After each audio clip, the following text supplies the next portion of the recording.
দাদু ভাই আমার, কিয়ামত সম্পর্কে আমি তেমন বেশি তথ্য দিতে পারবো না, তবে কয়েকটা তথ্য আপনাদের বলে যাই। কিয়ামত হওয়ার আগে কিছু ঘটনা ঘটবে। এখানে অনেক মিডিয়া আছে, আমি সব কথা বলবো না,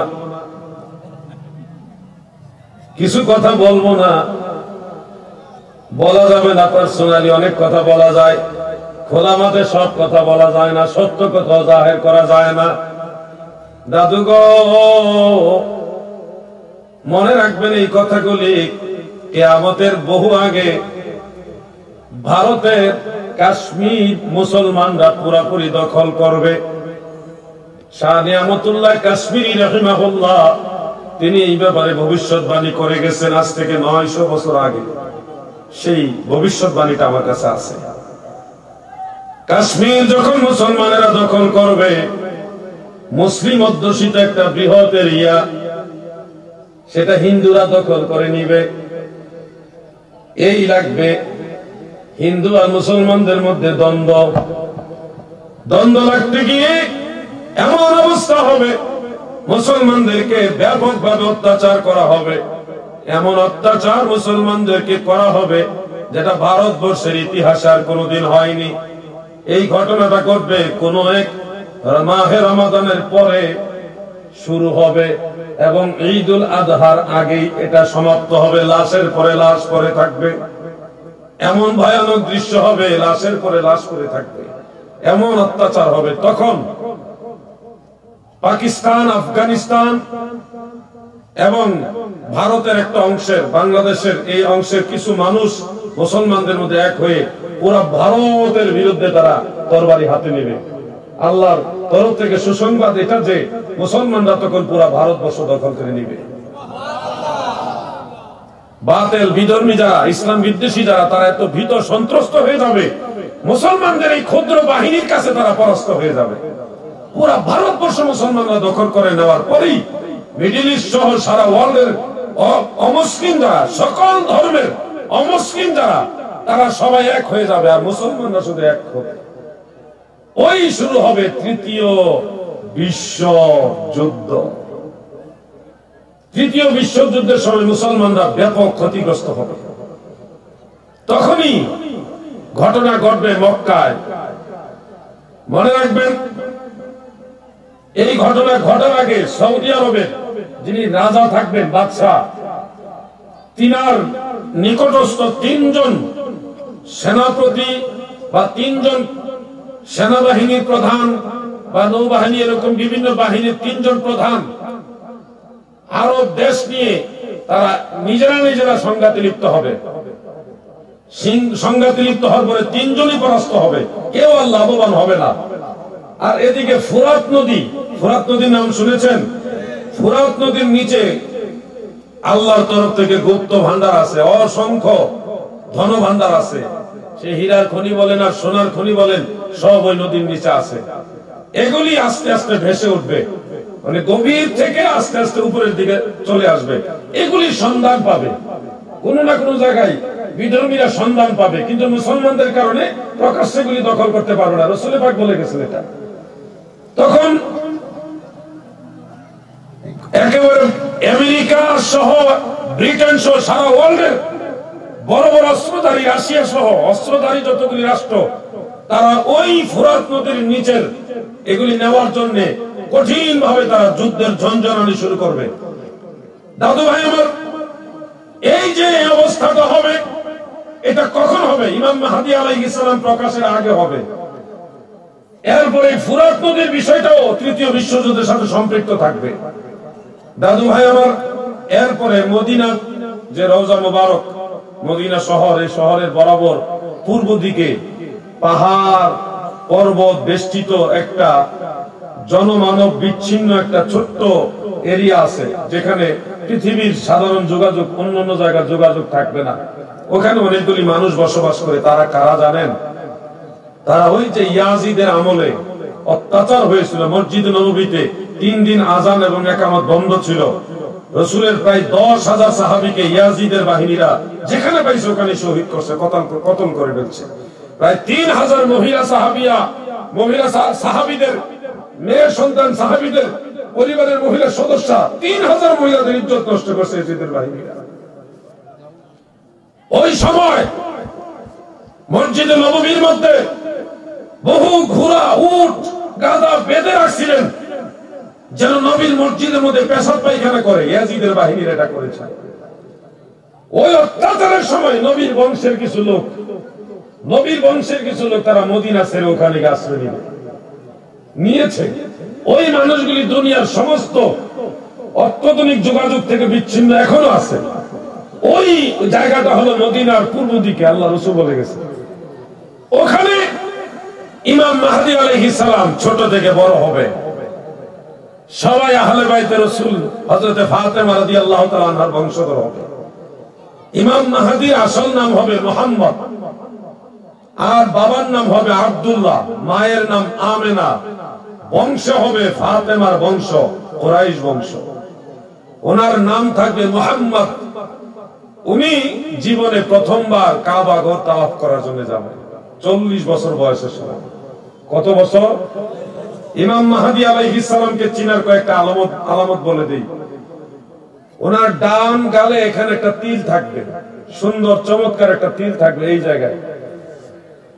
ওনার ব্রু, এই যে চোখের ব্রু এত সুন্দর থাকবে এবং সুন্দরের মাঝেও দুইটা চিকন রেখা দিয়ে দুইটা ব্রু এইভাবে মিল থাকবে, হালকা চিকন একটা রেখা দিয়ে। উনি যখন কথা বলবেন, উনি কথা বলতে গিয়ে তুতলাবেন, মাঝে মধ্যে তুতলামে এসে যাবে, মুখে কথা বেজে যাবে। ওই কথা বেজে যায় কেন? এর আগে উনি এই উরুর মধ্যে আঘাত করবে। কেন ওনার কথা বেজে যায়, তুতলামো আসে, এটা একটা আলামত। ওনার যখন কোন মজলিসে মানুষের মাঝে দাঁড়াবে, সবার চাইতে ওনাকেই বেশি লম্বা দেখা যাবে, ওনার চাইতে লম্বা মানুষ আর পাওয়া যাবে না। উনি যখন হাঁটবেন, উনি সবচেয়ে দ্রুতগামী হাঁটনেওয়ালা হবে, ওনার সাথে হেঁটে কেউ পারবে না। ওনার এই কাঁধ স্বাভাবিকভাবে একটু উঁচা থাকবে, স্কন্ধ খুব তীক্ষ্ণ এইভাবে উঁচা থাকবে। দুই হাত স্বাভাবিক আমরা যেভাবে লম্বা থাকে এর চাইতে আরো একটু বেশি লম্বা হবে ওনার দুই হাত। উনি দাঁড়ালে ওনার নাক এত তীক্ষ্ণ, এই জায়গাটা একটা তীক্ষ্ণ মানে সুক্কা, খুব তীক্ষ্ণ নাক থাকবে ওনার। দাদু ইমাম মাহদী আলাইহিস সালাম, তিনি জীবনের প্রথম কাবা ঘরে তাওয়াফ করার জন্য যাবেন। কাবা ঘরে সবসময় আল্লাহর ওলিরা থাকে, যিনারা ইমাম মাহদী আলাইহিস সালাম তাওয়াফ করবে। ওনার হাঁটার ভঙ্গিমা, বাচন ভঙ্গি, শরীরের অবয়ব, ওনার চুল থাকবে কানের লতি মুবারক পর্যন্ত, এখান পর্যন্ত লম্বা চুল থাকবে, খুব সুন্দর সিল্কি দাড়ি থাকবে। ওনার চুল না একেবারে সোজা থাকবে, না কুকরানো থাকবে, মিডিয়াম, খুব সুন্দর চুল থাকবে। ওনার দাড়ি থাকবে চাপ দাড়ি। উনি যখন হাঁটবে, ওনার শরীর থেকে সুগন্ধি ছড়াবে। এই সবগুলি আলামত দেখে আল্লাহর ওলিরা বলবে, আপনি কি মাহদী? উনি বলবে, আনা মুহাম্মদ ইবনে আব্দুল্লাহ, আমি আব্দুল্লাহর ছেলে মুহাম্মদ। উনি স্বীকার করবে না। আল্লাহর ওলিরা বারবার চাপ দিয়ে বলবে, আপনি কি মাহদী? উনি বলবে, আমি মুহাম্মদ ইবনে আব্দুল্লাহ, আমি আব্দুল্লাহর ছেলে মুহাম্মদ। স্বীকার করবেই না। কিন্তু আল্লাহর ওলিরা ওনার পর্যবেক্ষণে থাকবেন, কিছুদিন উনি মক্কায় থাকবেন। মক্কায় থাকার পরে উনি দেখবেন মক্কার মানুষ বড় পাপাচারে লিপ্ত। এত পাপে, অবিচারে, বেবিচারে, গুনার কাজের সাথে জড়িত। এই পাপ থেকে ইমাম মাহদী আলাইহিস সালাম মক্কা থেকে মদিনার দিকে রওনা দিবেন। মক্কায় থাকতে চাইবেন না, মদিনার দিকে রওনা দিবেন। তিনি হাঁটতে হাঁটতে মক্কা এবং মদিনার প্রায় মাঝামাঝি একটা জায়গায় যখন যাবেন, ওখানে যাওয়ার পর একটা কাফেলার সাথে ওনার দেখা হবে। ওই কাফেলার সবাই আল্লাহর ওলি থাকবে, সুবহানাল্লাহ। সব আল্লাহর ওলিরা ওনাকে দেখে দাঁড়া করাবেন এবং ওনাকে বারবার পর্যবেক্ষণ করে বলবে, আপনি কি মাহদী? উনি বলবে, আমি মাহদী কি জানি না, আমি আব্দুল্লাহর ছেলে মুহাম্মদ। আমার এই পরিচয়, আমি মুহাম্মদ ইবনে আব্দুল্লাহ। তিনি পরিচয় দিবে না। তখন ওই কাফেলার আল্লাহর ওলিরা জোর করে ওনাকে আবার কাবা করে নিয়ে আসবে, জোর করে নিয়ে আসবে, যাইতে দিবেন ওদিকে। কাবা ঘরে আইলে কাবা ঘরে যে আল্লাহর ওলিরা ওনাদেরকে ডেকে আনবে। এক ওলি আরেক ওলিরে চিনে, মনে রাখবেন এই কথাটা। বহু আগে আমাদের দরবার থেকে আমার খাজা বাবা আমাদের হুজুর কেবলার দুই আওলাদকে পাঠাইছিলেন সিলেটে। পাঠানোর সময় একজন লোক মারফতে ফুলতলি সাহেব কেবলা রহমতুল্লাহ আলাইহিকে বলেছিলেন যে ওনাকে যে আমার সালাম জানাইও। তখন সাহেব কেবলা রহমতুল্লাহ আলাইহি বলেছিলেন, বাবা উহুদুর আল্লাহর ওলির আওলাদ আসতেছে, তোমরা তাদের সাথে ভালো ব্যবহার করো। আগুনে আঙ্গারে সিনে লোহা চিনে কামারে, স্বর্ণকারে সোনা সিনে যাচাই করে যেই জনে। এই যে বিষয়টা আমি মাঝখানে বললাম, এজন্য অনেকেই আত্মশিকে গালি দেয়, আমরা ফুলতুলিকে কখনো গালি দিই না। আত্মশিকে গালি যারা দেয় তারা না বুঝা দেয়, কিন্তু আমরা বুঝি ফুলতুলি সাহেব একজন আল্লাহর ওলি, বুঝি বিদায় আমরা গালি দেই না। দাদু ভাই আমার, ওই কাফেলার আল্লাহর ওলিরা তিনারা কাবা ঘরের সব ওলিয়া উলিয়াদেরকে স্মরণ করবেন, সবাই মিলে ওনাকে বারবার পর্যবেক্ষণ করবেন আর জিজ্ঞাসা করবেন, আপনি কি মাহদী? উনি কখনো স্বীকার করবে না আমি মাহদী, কখনো বলবে না, শুধু বলবে আমি আব্দুল্লাহ ছেলে মোহাম্মদ। উনি খুব সরল সোজা হবে, ওই সময় পর্যন্ত উনি বিবাহ শাদী করবে না, শুধু পাহাড়ে জঙ্গলে বিভিন্ন জায়গায় নির্জনে চলাফেরা করবে, বকরি চড়াবে, উট চড়াবে, এমন একজন সরল টাইপের মানুষ হবে। বড় পেচুক মানুষ হবে, একেবারে সহজ সরল মানুষ হবে। তখন সমস্ত ওলি আল্লাহ যখন বারবার চাপ দিয়ে উনি স্বীকার করবে না, আবু দাউদ শরীফের মধ্যে উল্লেখ, গায়েবী আওয়াজ হবে, হাযা খলিফাতুল্লাহিল মাহদি ফিল আরদে ফাসতামিউহু ওয়া আতিউহু। জমিনের মধ্যে সে আল্লাহর খলিফা, সে মাহদি, তোমরা তার কথা শুনো, তার আনুগত্য করো। আরেক রাওয়ায়াত আছে, তোমরা তার কাছে বায়াত গ্রহণ করো। এই আওয়াজ যখন গায়েবী আওয়াজ হবে, তখন উনি বলবে আনা মাহদি, আমি মাহদি।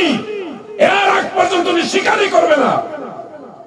যখন উনি মাহদি বলে স্বীকার করবেন, সমস্ত ওলিয়া উলিয়ারা এবং মক্কা সহ আশেপাশের মানুষ যখনই খবর পাবে, তখনই তারা সবাই মক্কার দিকে ছুটে যাবে। উপস্থিত যারা থাকবে সবাই কাবা ঘর এবং মাকামে ইব্রাহিম যে জায়গাটা, এই দুই জায়গার মাঝখানে ইমাম মাহদী দাঁড়াবেন, ওখানেই ওনার হাতে হাত রেখে সমস্ত মুসলমানরা বায়াত হবে।